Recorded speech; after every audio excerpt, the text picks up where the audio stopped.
let me jump to another story. This one kind of has a happy ending, so it'll break up the monotony here.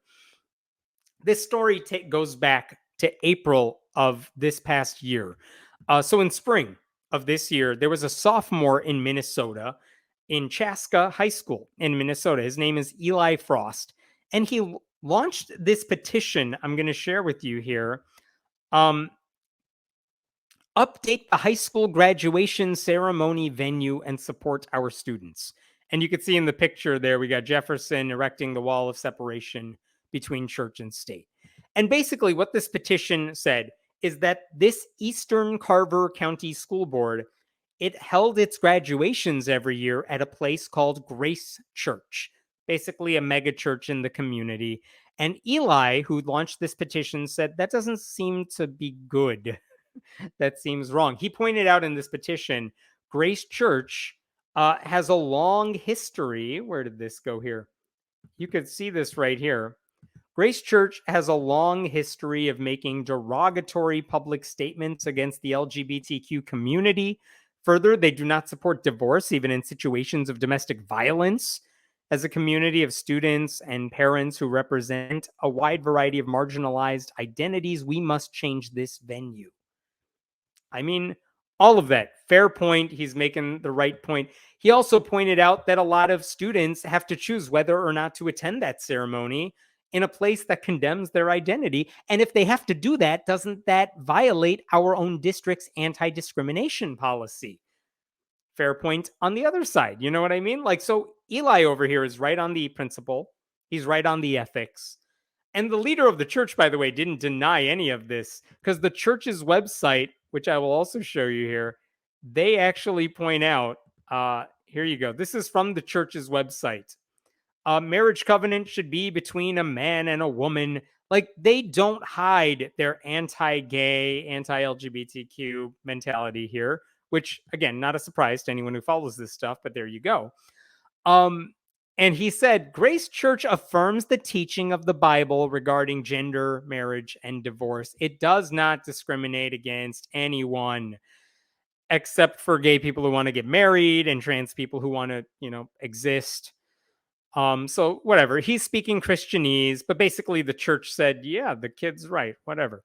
Now, here's the thing. In defense of the school district, they actually had reasons. They said, we have our graduation ceremony in the church, secular reasons.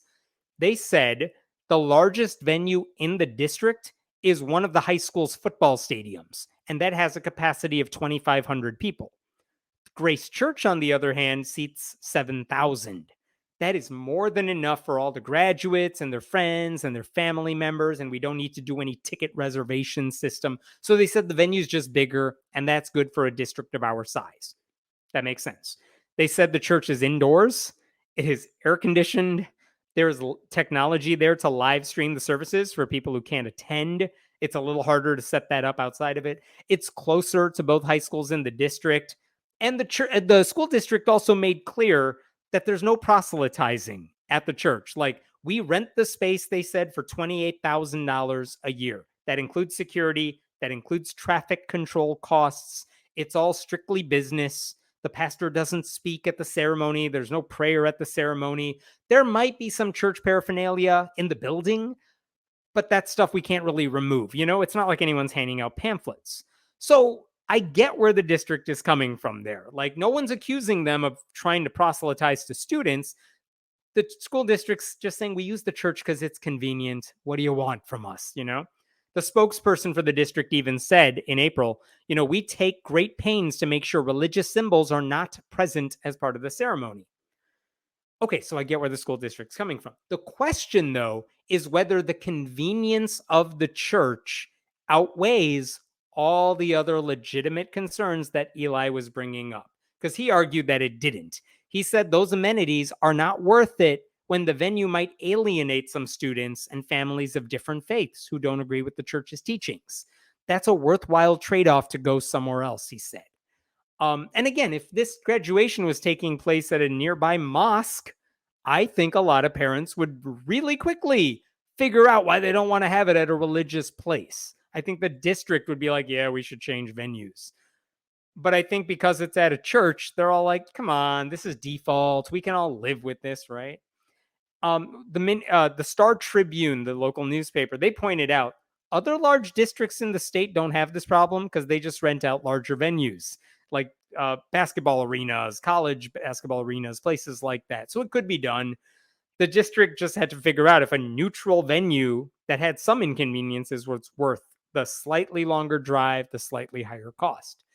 But that also meant they were basically choosing a Christian venue while downplaying that it had anything to do with Christianity, even though there's no chance in hell it would ever be at a non Christian religious building, right? So that petition got a lot of views. I got a lot of people signing up, and the district said they were listening.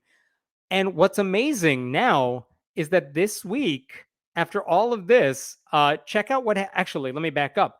Last month, let me share with you what the district's own lawyers wrote to the school board members. Check this out. This is a memorandum that the district's attorneys submitted to the school board.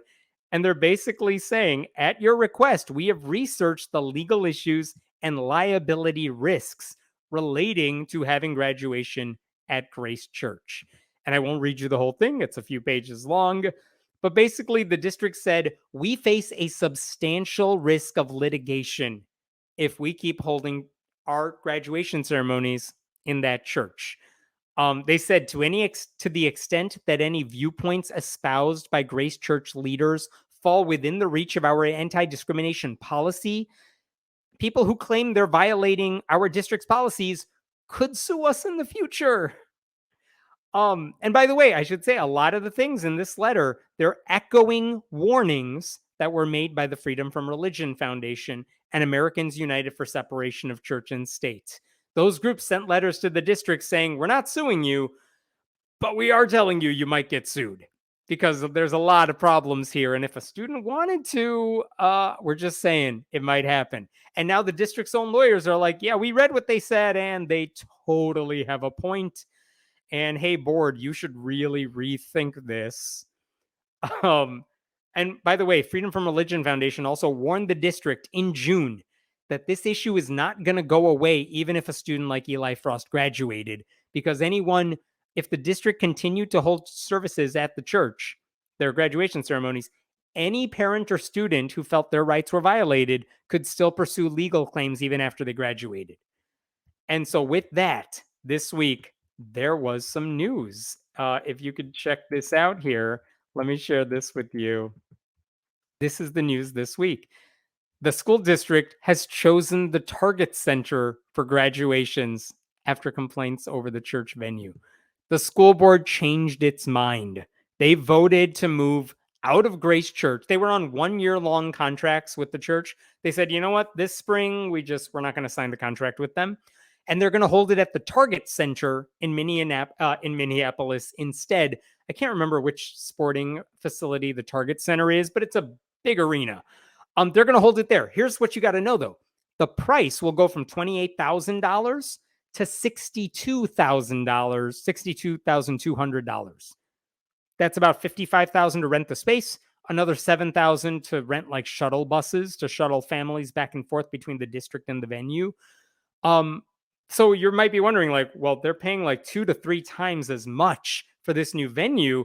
People are going to complain about this. And I think the district's thinking is, yeah, but that's still going to be cheaper than the lawsuit we will lose, because their lawyers are telling them you're going to lose. So I think that's the calculus going on here. Eli Frost, by the way, welcomed the decision. He was very graceful in his note. He said, I would like to thank our superintendent for making this choice. There are hundreds of students, parents, and educators who will benefit from this change. The district, with this decision, has shown commitment to being an inclusive school district for everyone, regardless of unchosen differences. Just a beautiful way to put that. FFRF, by the way, gave him a $2,000 scholarship just for launching that petition, by the way. I will also note that there are nearby public school districts that also hold graduation at Grace Church. They have not changed yet. So there's a question now that this district has moved its venue, will those other ones too? We don't know yet. One other note, there is now another petition launched by another student to bring back graduation to Grace Church. And I laughed reading this. I mean, I don't want to laugh at a kid. I am laughing at the petition, though, because the way it's written, it just makes it sound like it's something only a privileged Christian could write. The petition says Grace Church has always been a pillar of our community, and that the church created an atmosphere filled with joy, unity, and familiarity, which I'm sure is not something a Muslim or atheist student would say. That you have to wear your Jesus tinted glasses to say something like that.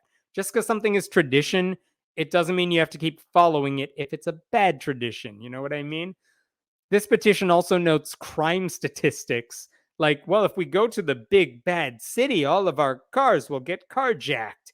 It's like, well, then take the shuttle. You'll be fine. Like, kids who live in Minneapolis are just fine at their graduations, honey. You'll be okay. What's surprising to me is this petition, there's no push by the student who wrote this petition to move graduation to a different secular venue that's not the church. It doesn't say, let's go to the football field and hold graduation, because they're not interested in going to somewhere local and secular. They just want it back in church. Like, that's the sort of thinking the school board had, and they were going to get sued over it. So, like, Eli Frost's petition, it got the job done. This new petition to bring it back to church is going to go nowhere because the student who wrote it doesn't know what she's talking about, and neither do the many people signing that petition because they think they're making a difference.